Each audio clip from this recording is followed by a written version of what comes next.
Have you ever met someone who seemed perfect on the outside, but made your instincts whisper, something is wrong? This is a story about wealth, curiosity, and a single door that turned a beautiful life into a fight for survival. The story begins. Near the coastline of a prosperous region, there lived a man whose fortune was legendary. His homes glittered with gold, his gardens stretched beyond the horizon, his halls echoed with music and luxury. But people didn't talk about his wealth. They talked about his beard. Thick, long, and colored an unnatural shade of icy blue. Because of it, people gave him a name, the man with the blue beard. He wasn't old, he wasn't ugly, but his smile felt unfinished, like it was hiding something. And then there were the rumors. He had been married more than once, yet no one ever saw his wives again. No funerals, no explanations, just silence. The Two Sisters. In a nearby town lived two sisters, born into nobility but raised with modest means. The man with the blue beard often invited them and their mother to his grand estate. There were lavish dinners, soft music, jewels offered as casually as compliments. The older sister always felt uneasy. "There's something wrong with him," she whispered. "It's not the beard, it's what he doesn't say." But the younger sister saw comfort instead of danger, and comfort can be very convincing. The proposal.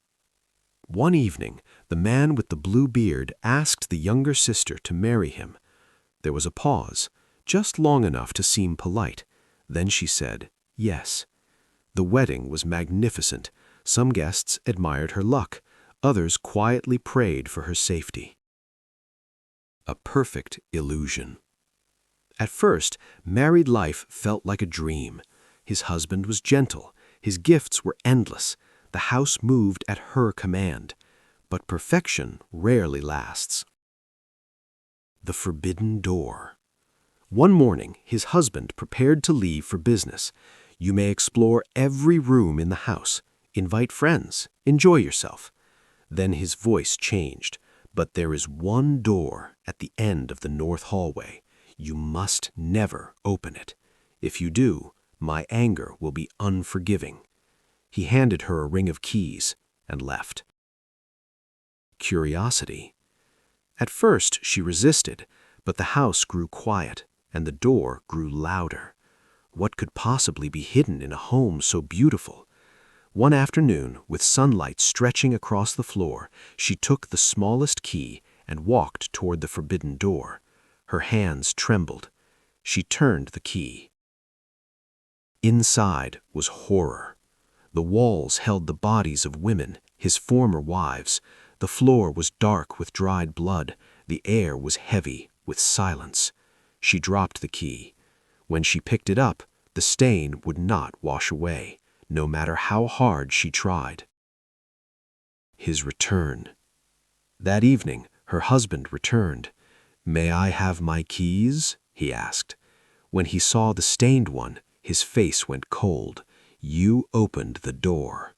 She begged, she cried, but curiosity had already sealed her fate.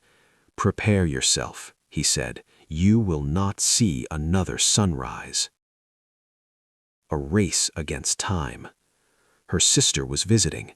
"Go to the tower," she whispered. "Watch for our brothers." Each minute felt like a heartbeat away from death. Footsteps climbed the stairs. Then hoofbeats, fast, desperate. The end. The door burst open. Her brothers stormed in, swords drawn. The fight was short. The man with the blue beard fell by the truth he tried to hide. The aftermath. Moral. She survived. The estate became hers, but peace took longer. Eventually she married again, a man who believed in trust, not secrets.